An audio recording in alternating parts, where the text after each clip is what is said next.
일단은 앞에서 소개하실 때 다양한 기술을 가진 사람들을 모았다고 하는데 기타 치는 사람을 데려왔네요. 네.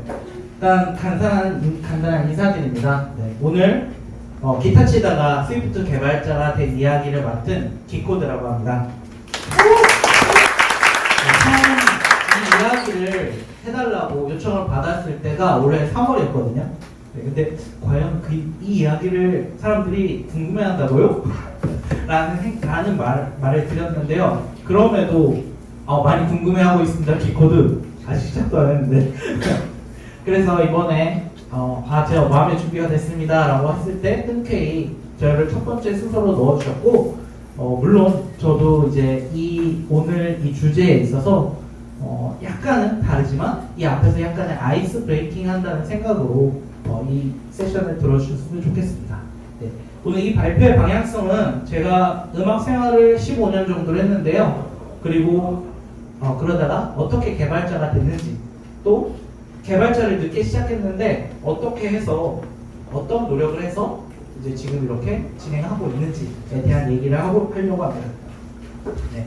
그래서 순서는 제가 뮤지션일 때 이야기, 그리고 그러다가 위기를 만난 이야기, 그리고 그 위기를 이겨내서 개발자가 된 이야기, 그리고 개발자가 된 다음 어떻게 성장해 나갔는지, 그리고 우리가 그래도 기술 네트워킹이 있어야 될 것 같아서 오늘 무결성에 대한 주제를 가지고 나왔습니다.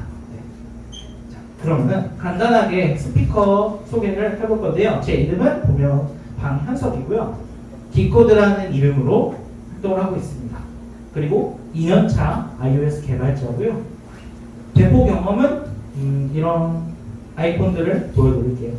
이게 보시면은 익숙한 아이콘들도 있을 텐데요. 저희 회사는 이랜드 그룹사에서 원래 이제 그 IT 기업 사업부였다가 이제 분리된 사업부이기 때문에 거기서 하는 패션 사업부, 외식 사업부 관련된 앱을 배포하고 운영 유지 보수를 하고 있습니다. 그리고 또 나아가서 개인 앱도 배포하고 있습니다. 이 편행은 편의점 행사 정보를 모은 앱인데요. 나중에 한번 검색해보세요. 정말 예쁩니다. 네. 네. 그러면은 제가 어떤 뮤지션이었는지, 기타리스트였는지 그냥 느낌 보시라고 이렇게 간단한 영상 하나 올려봤습니다. 저는 15년 동안 연주가 그리고 교육가로 활동했습니다. 연주가라고 하면은 그런 클래식 공연이고요. 예술의 전당 이런 데서 매년 공연했다고 생각하시면 편하실 것 같아요. 그리고 이런저런 이제 강의 세미나에서 관련 기타리스트들, 선생님들을 강의하고 이론 강의도 했던 경험을 가지고 있고요. 협회 활동으로 국제 컨퍼런스를 주최하고 그리고 콩쿨 심사 이런 것들을 경험했었고요. 이렇게 간단한 뮤지션 때 이야기를 해봤습니다. 자, 그러면은 이 뮤지션에서 어떻게 개발자가 됐는지가 되게 궁금하실 것 같아요. 그러면은 조금 더 이야기를 해볼게요.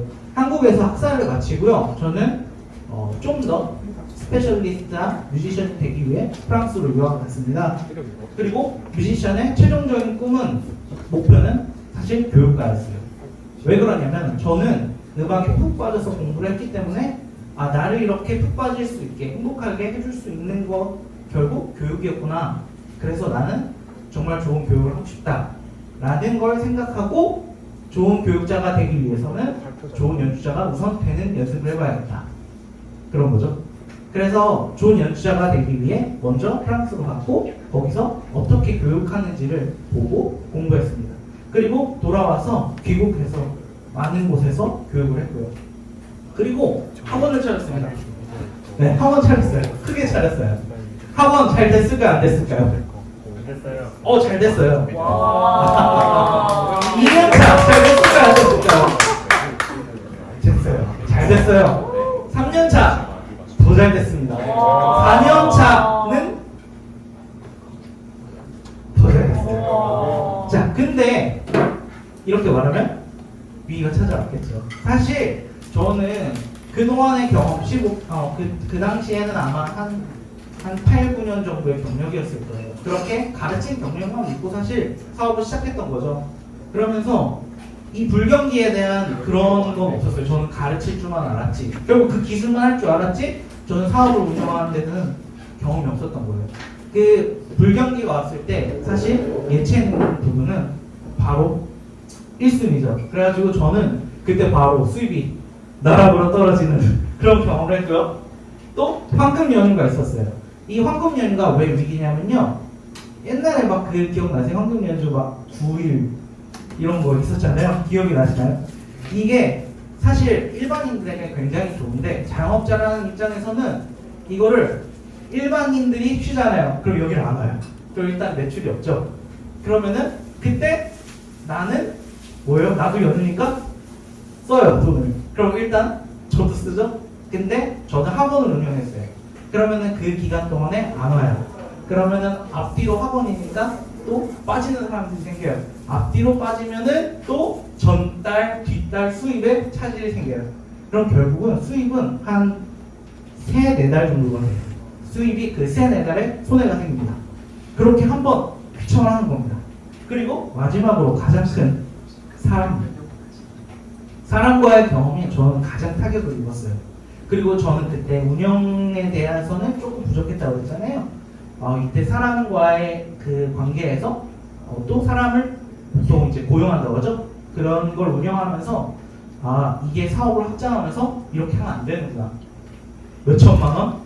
그래, 몇 천만 원의 경험을 하면서 위기를 겪었습니다. 자, 이때 무너지면서 왜 나한테 이런 일이 일어났을까? 라는 생각을 했어요. 물론 제가 이렇게 한 페이지로 넘어갔지만 한 6개월 정도의 시간이 흘렀습니다. 나한테 왜 이런 일이 일어났지? 하고 분석을 해봤습니다. 자, 분석을 해보니 너무 많은 영역들이 영향을 미쳤어요. 사실 사업은 여러 가지의 영향을 미치는 거잖아요. 근데 사업뿐만 아니라 모든 분야는 많은 것에 영향을 미쳐요. 그리고 경제면에서도 너무 많은 것을 모른다는 생각을 했고 어떻게 운영해야 될지 어떤 전략을 키워야 될지도 잘 못하고 있었고 또 사람을 어떻게 고용해야 되고 어떤 협업과 어떤 비즈니스를 꾸려나가야 될지도 부족했던 거죠. 그래서 저는 그때 그 분석을 이유로 관련 서적을 읽고 혼자 일단 단련하기 시작했습니다. 부족했다고 생각했던 분야를 읽고 지금 있는 이 스트레스 그리고 지금 이 마이너스 이걸 또 겪을까봐 기록하고 피드백하고 서평 써가면서 글 쓰는 방법, 마케팅 열심히 연습하고 했어요. 그리고 그걸 다시 피드백을 했어요.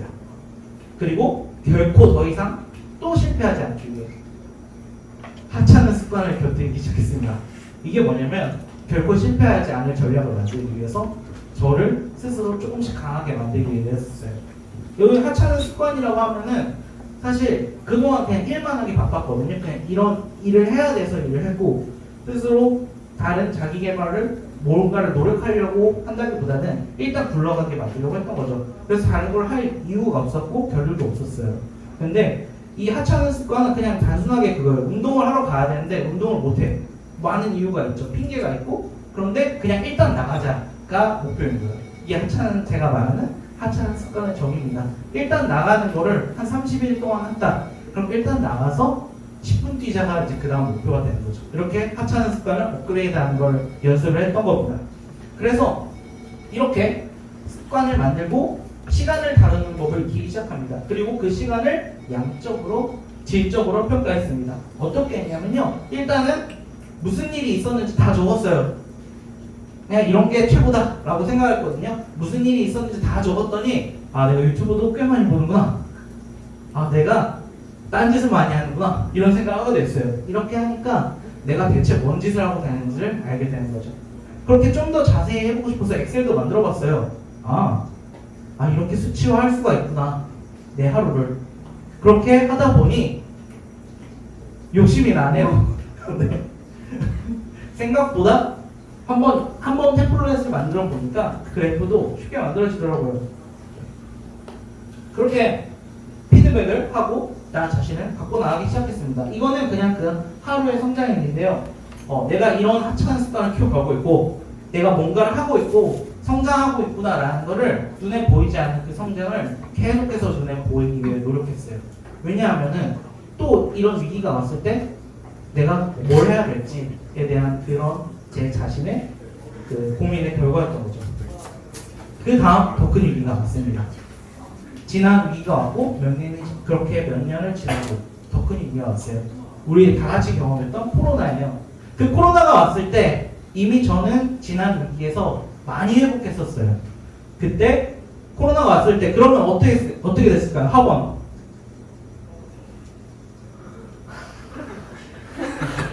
너무 슬픈인가요? 네, 수입이 0이 됐어요. 왜냐하면은 전체적으로 학원도 다 폐쇄를 시켰잖아요. 그래서 저는 그때 그동안에 지난 위기가 없었다면 그때 바로 정신을 차리지 못했을 거예요. 그때 0이 됐을 때 저는 바로 2달 정도의 비대면 강좌를 바로 시작했어요. 왜냐하면 그 지난 시기 동안 유튜브도 해봤고 온라인으로 소리를 어떻게 보낼지, 어떻게 고른 소리를 볼지, 이런 캠을 대여섯 개를 어떻게 쓸지 이런 걸 많이 고민을 했었으니까 그렇게 비대면 강의를 만들어 놓고 그래도 부족하잖아요, 수입이. 왜냐하면 월세도 나가야 되고 그렇기 때문에 사이드 잡도 하고 이런 식으로 시간을 보냈습니다. 그러면서 근데 한편으로 다음에도 뭔가가 일어나지 않을까, 근본적으로 이걸 없앨 수 있지 않을까 라는 생각을 하게 됐고, 그 지난 몇 년 동안 네트워킹 했던 그곳에서 만난 iOS 디벨로퍼가 있었습니다. 바로 동네에 있는 형이었고요. 그 형에게 달려갔어요. 개발자 좋아요? 그런 동네 형이 있었어요. 저는 있었습니다. 그리고 그분이 제가 강의 준비를 하는 걸 보면서 너 개발자 소질이 있는 것 같다? 너 개발자 해보지 않을래? 라고 장난으로 매번 물어봤어요. 근데 장난치지 마세요. 저희도 좋아요. 이러면서 계속 시간을 보냈었거든요.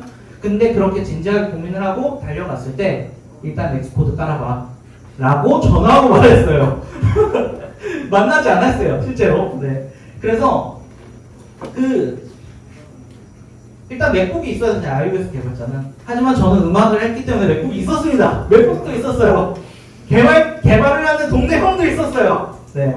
그래서 뭐 사실 실질적으로 만나주진 않았지만 저는 iOS 개발자였던 그 형한테 도움을 받았죠. 무슨 도움을 받았냐? 뭐 하면 돼요? 그랬더니 일단 엑스코드를 깔고 계산기를 만들어봐. 어떻게 만들어요? 구글에 나온다. 네, 구글에 그냥 검색해요? 다 나온다. 그래서 저는 구글에 검색했고, 처음에 검색할 때 아무것도 모르죠. 한글로 검색하고 노베이스잖아요. 그냥 따라서 칩니다. 그런데 하필이면 제가 찾은 게 그 외국인이 강의하는 그 계산기 만드는 강좌 아시죠? 그걸 보면서 그냥 따라 칩니다. 어떻게 했어요. 어떻게 따라 했는데 동영상을 찍어서 보냈어요. 오, 훌륭하구나. 근데 곱셈 나왔으면 안 되는 것 같은데 업그레이드 해오거라. 이렇게 카톡으로 보내는 거예요. 그럼 그건 어떻게 하죠? 이 변수 바꾸는 거 몰랐던 거죠. 구글에 나온다. 이렇게 해서 몇 번을 하고 계산기 완성했습니다. 오, 훌륭하구나. 이번엔 그림판을 만들어 보거라. 이렇게 해서 시간이 지났는데 나름 하면서 재미가 있는 거예요. 아예 문법을 모르고 하니까 옆 동네 가서 파이썬 문법을 한번 보고 옵니다. 한 20일 동안 한 바퀴 돌리고 와보니 이거구나, 스위프트 이렇게 하는 거구나 하고 조금씩 자신감을 얻게 됐고요. 그렇게 하다 보니까 이게 달아날 것 같은 거예요. 그래서 이렇게 블로그가 작성하기 시작했습니다. 뭐 인터넷 강의에 있는 것도 한번 달아보고, 여기 이렇게 카테고리, 지금 이때가 한 1년 정도 됐을 텐데 88개 포스팅을 했을 때예요. 맨날 달아날 것 같아서, 내가 공부한 게 달아날 것 같아서 이렇게 남기기 시작했어요. 그러던 어느 날 이 피드백을 한 거에 대해서 개발자도 아닌 것이 자꾸 피드백을 하고 앉아있네? 라고 하면서 건너 오시더니 저의 재미로 만든 깃허브와 이 포스팅과 피드백들을 연달아서 링크로 찾아서 보시고는 혹시 개발해보지 않을래? 라는 제안을 하게 됐습니다. 처음 괜찮습니다 라고 말했는데요. 두 번째, 한 번 더 만납시다. 세 번째, 한 번 더 만납시다 라고 했을 때 어느 순간 그런 느낌이 들었어요. 뭔가 바뀌려고 하는데? 라는 그런 촉이 올 때가 있잖아요. 그럼 열심히 해보겠습니다 라고 했고 이력서 써오세요 라고 했고 그럼 그 다음에 바로 다음 주에 어느 회사에 면접을 보러 갔어요. 근데 갑자기 코딩 테스트를 보내. 물론 이제 우리가 알고 있는 그런 코딩 테스트처럼 그런 건 아니고 정말 저는 그때 혼자 공부한 지 1년 반 정도 됐을 때였는데요.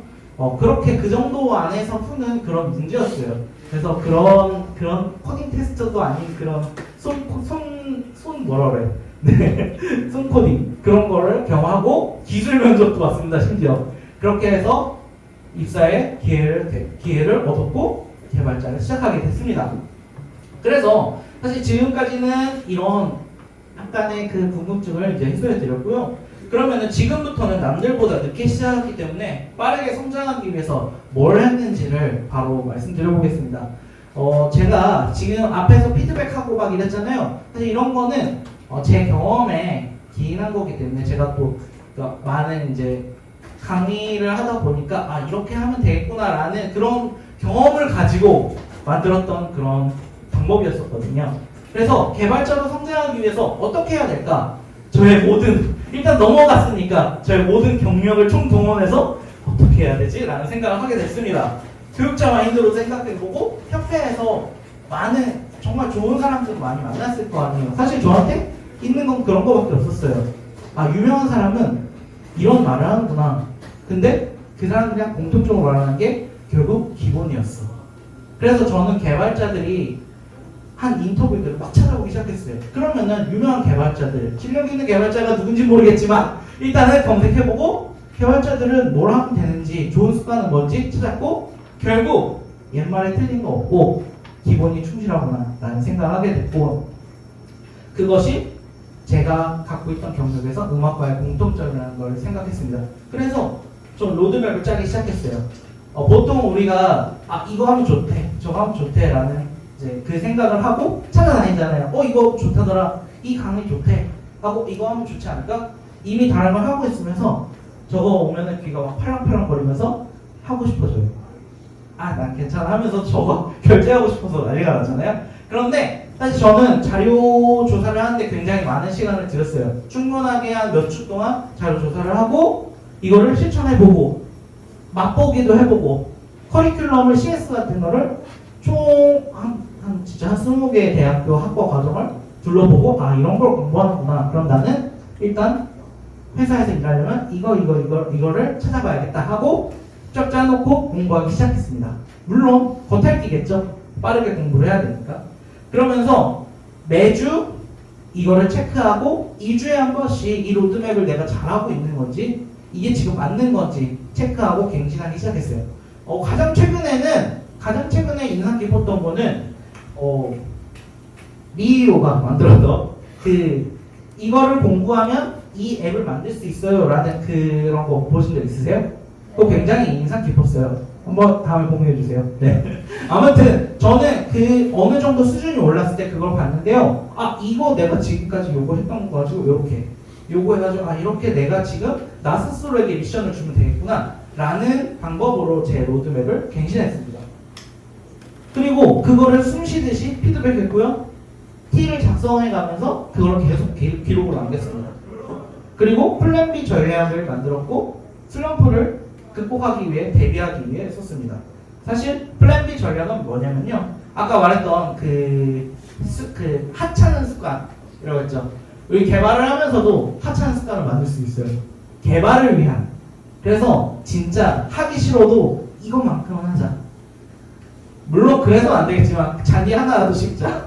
네, 그런 걸로 일단은 시도를 하는 거죠. 이렇게 계속 끈을 놓치지 않기 위해서 하는 노력을 하게 되면은 그 슬럼프를 어떻게 해서든 굴러가게 되고 어느 순간 슬럼프는 어쩔 수 없이 오게 되는 거잖아요. 그때 그거를 이겨낼 수 있는 계기가 되고 일단 그거를 지나갔을 때 일단은 버텼던 그래서 다음에 어떤 기회가 있을 때 바로 치고 올라갈 수 있는 계기가 될 수 있지 않을까 생각합니다. 그래서 이 플랜 B 전략은 내가 분명히 할 수 있는 일이지만 어떤 갑작스러운 일이 생겨서 못할 때 그때는 이렇게 해야겠다라는 계획을 해놓는 걸 프레젠티 전략이라고 합니다. 이건 제가 그냥 그렇게 생각해서 만들었다는 거예요. 자, 그래서 그리고 개발자 초기에는 어쩔 수 없이 공부를 하고 정리를 해야 됩니다. 너무 모르니까요. 하지만 회사에서는 그렇게 좋아하지 않아요. 왜냐하면 빨리빨리 해야 되는데 그거 언제 정리하고 있느냐 하니까 눈치껏 정리했습니다. 눈치껏 조금씩 메모하고 집에 가서 정리하고, 그래서 개발리치도 작성하고 기간 적고 리뷰하고 포스팅 여부하는지 체크하고, 회사 특성상 크로스 프로그래밍을 하는 경우가 많았습니다. 저랑 사수가 같이 프로그래밍을 하고 그거를 같이 코드 리뷰를 하면서 어떤 게 효율적이었는지 이런 걸 해보면서 분명 하찮지만 저에게도 좋은 점이 있을 거라고 생각하고, 이러면서 서로 주관적으로 객관적으로 이제 계속 리뷰를 하는 거죠. 그리고 안드로이드와 페어 프로그래밍을 하고 있기 때문에 그 로직에서도 분명히 배울 수 있고, 일단 주니어 단계에서는 배울 게 많기 때문에 다른 코드에서 느낀 점을 적었습니다. 그리고 그 장점을 적고 이걸 통해 그러면은 이 장점을 나 어떻게 하면 내 걸로 만들까 실천할 점을 만들었고요. 그 세부 목표는 다시 한번 로드맵에 갱신했습니다. 그 다음 달 목표를 만들었고요. 거죠. 그래서 저는 T를 작성했는데요. 매일매일 T를 작성할 때 이런 식으로 원래는 그냥 하나씩 적었는데 어느 순간 카테고라이징이 되고 있더라고요. 저 여기 뒷너님도 좀 찍먹했습니다. 네, 이렇게 카테고리가 이렇게 어느 순간 이렇게 많아졌어요. 좀 크게 해드릴까요? 자, 이렇게 에러에 대해서도 경험한 거는 다시 그냥 여기서 찾아볼 수 있게, 그리고 리젝 사유에 대해서도 케이스별로 모아놨습니다. 이런 식으로. 그리고 뭐 예를 들어 액티비티 이런 것들, 기술 같은 것도 그냥 공부를 하면서 그냥 복사해서 쓰면 될 수 있도록 가장 많이 쓰는 것들 만들어 놨고요. 물론 회사 코드로 하는 건 아니고 이제 그거를 내가 만들어서, 회사 코드를 절대 쓰면 안 됩니다, 여러분. 동의하지 마세요. 자, 이런 식으로 만들어 봤습니다. 그렇게 해서 3단계 공부하는 방법을 스스로 만들어 봤는데요. 처음에 일을 해야 되니까 빠르게 검색합니다. 그리고 그걸 바로 쓰는 연습을 했어요. 어차피 일을 하게 되면은 빠르게 구글링하고 바로바로 적용하는 연습을 해야 됐거든요. 그렇게 하고 좋은 코드는 그냥 링크만 복사해 놨습니다. 그리고 썸머리를 했어요. 이거는 이런 기능을 하는 거다 라고 써놓고 시간을 내서 요거에 대해서 튜토리얼을 만들었습니다. 아까 같은 경우는 예시 코드가 있었죠. 거기까지 가는 게 제 목표였습니다. 그렇게 하다 보니 포스팅을 하게 되니까 나름 보는 것도 사람들이 나쁘지 않게 보네? 재밌다 라는 생각을 하고 소소한 재미도 있었습니다. 그러면서 발견했던 것 중에 흥미로웠던 거를 오늘 여러분들께 이제 하는 아이템을 소개하려고 하는데요. 무결성에 관한 겁니다. 오늘 우리가 그래도 기술 네트워킹을 하는 자리인 만큼 제가 썰만하지 않고 한 가지 좋은 걸 알려드릴게요. 일단 무결성은 데이터나 시스템의 정확성과 일관성을 보장하는 속성입니다.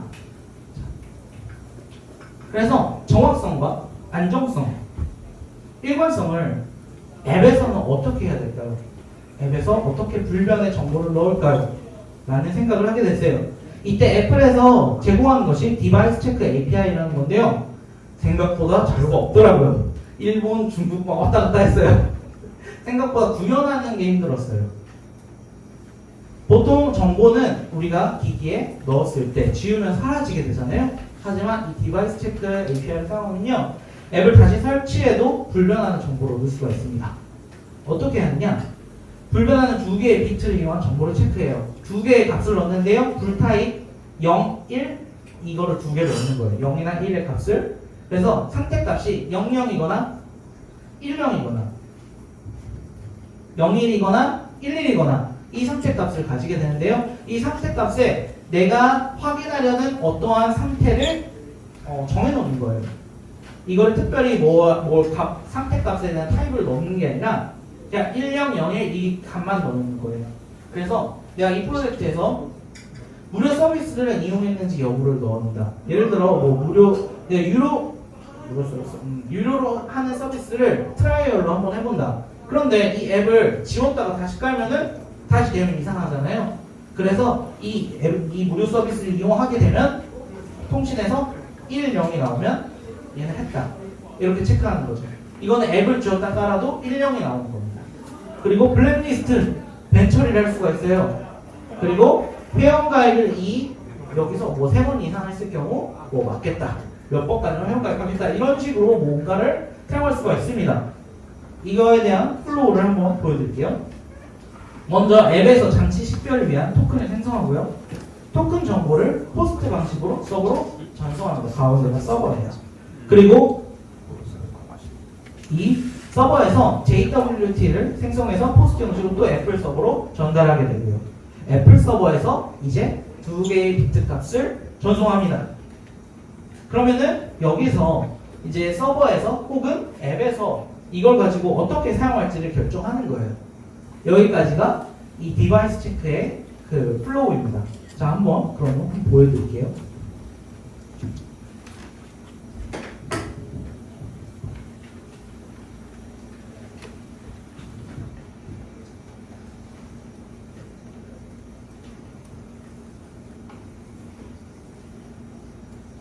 보이시나요?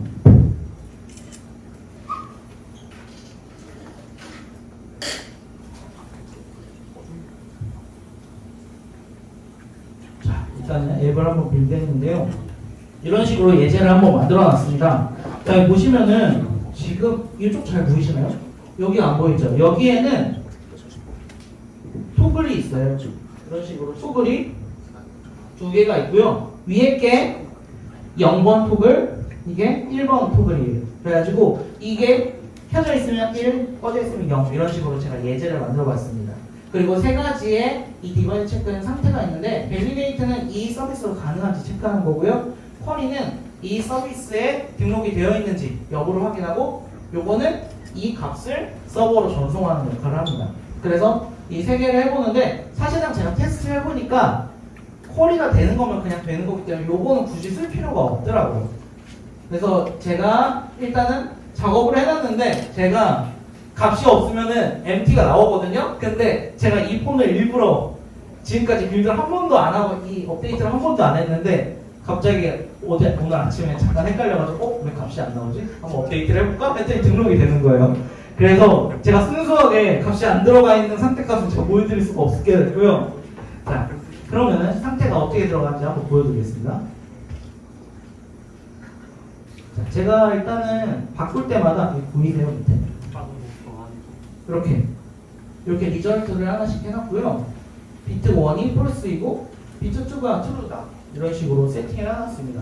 그럼 지금 세팅이 어떻게 되는지 한번 볼게요. 쿼리 체크를 눌러보면요. 빠바박 뭐가 나옵니다. 그럼 밑에 마지막에 레스폰스 데이터에 비트 0은 1이 나오고 비트 1도 1이 나오고 마지막 업데이트는 7월 했다 라는 게 나오고요. 그러면은 자, 제가 한번 업데이트를 해볼까요? 지금 11이죠?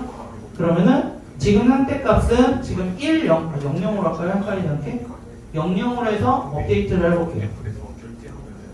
자, 데이터 이제 MT가 나와요. 여기서 제가 멘붕이 왔어요. 왜 이러지? 근데 사실 이 API 자체가 이렇게 설계됐대요. 그래서 여기서 한 번 더 쿼리 체크를 해줍니다. 해보니 리스폰스가 0, 0이 나왔어요. 이런 식으로 값이 들어가는 거고요. 그러면은 여기서 한번 앱을 지워봐야겠어요. 앱을 지웁니다. 원래는 유저 디폴트 같은 경우는 그 값은 지웠다 깔면 다시 사라지게 되잖아요. 근데 여기서는 다시 설치했을 때 쿼리 체크를 하게 되면 00이 다시 나옵니다. 네, 이런 식으로 값을 고정적으로 불변의 값을 넣을 수가 있습니다. 자, 그러면 다시 한번 돌아가 볼게요. 흥미로우셨나요? 쓸만한 데가 있을까요, 과연? 네. 자, 그러면은 이 상세 코드는 여러분들 이미 가져가셨으니까 한 번씩 잘 보시고 최대한 제가 가독성 있게 만들어 놨습니다. 여기만 제너레이트 디바이스 토큰에서 토큰을 만들고요. 이 만든 토큰을 여기 서버 사이드 액션에서 넣고 업데이트 할 때만 비트를 1, 2를 넣게 되어 있습니다. 이 서버 사이드 액션은 원래는 서버에서 해야 되는 건데 제가 가독성을 위해서 앱에서 할 수 있도록 쿠퍼티노 라이브러리를 사용해서 구현을 해놨고요. 이렇게 토큰. 자, 여기는 JWT 구현하는 쿠퍼티노 라이브러리를 사용하는 부분입니다. 이렇게 예시 해놨고요. 좀 더 자세한 레퍼런스들은 제 기터브 틸에다가 써놨으니까 한번 보시길 바랍니다. 자, 그러면은 정리를 하도록 하겠습니다. 저는 이 성장에 대해서 저는 오늘 이야기했는데요. 성장에 있어서 우리가 로드맵을 짜는데 저는 이 로드맵을 갱신한다고 했어요. 계획을 갱신하고요. 그리고 그 계획을 하는 과정에서 T를 작성하고 포팅을 하고 그 과정을 계속 돌렸습니다.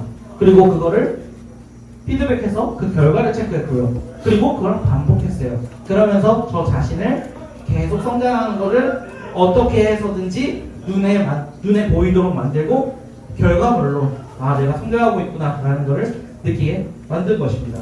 이게 주니어 개발자한테 필요한 덕목이 아닐까 합니다. 저는 그냥 저의 경험상 그렇게 하면 성장할 수 있을 거다. 결국 기본기는 이런 게 아닐까? 라는 생각을 하면서 이렇게 진행해 봤고요. 다시 돌아와서 저는 예술을 했기 때문에 개발도 예술이라고 생각합니다. 예술이란 무엇인가 라는 말을 저는 1학년 때 예술학부, 음악학부에서 교수님께 들었어요. 항상 도인 같은 분 한 분 계시잖아요. 예술이 무엇을 찾니? 이렇게 말씀하시는데 아무도 대답 못하죠. 20살들이. 예술이란 말이지. 생각을 뭔가로 나타내는 것을 말하는데 생각을 글로 나타내는 건 작가고 생각을 그림으로 나타내면 화가고 생각을 음악으로 나타내면 뮤지션이다. 그러면 우리는요, 개발자는 예술가였을까요? 생각을 앱으로 만들면, 생각을 소프트웨어로 만들면 개발자는 예술가일까? 라는 생각을 했고요. 저는 맞다. 그럼 개발자도 예술가네? 아직 안 끝났습니다. 그래서 그 개발자는 보통 우리가 예술가는 많은 소재를 찾기 위해 계속 애쓰잖아요. 그 소재를 찾기 위해서 어딘가를 가고 글을 쓰기 위해서 어딘가를 가고 하는 것처럼 저는 개발자도 소재를 찾기 위해 좋은 경험을 많이 해야 된다고 생각하고 이렇게 좋은 네트워크를 많이 해야 된다고 생각합니다. 그래서 이런 곳에 오신 여러분들 너무 멋지다고 생각하고요. 저도 그런 개발자가 되기 위해 노력하겠습니다. 감사합니다.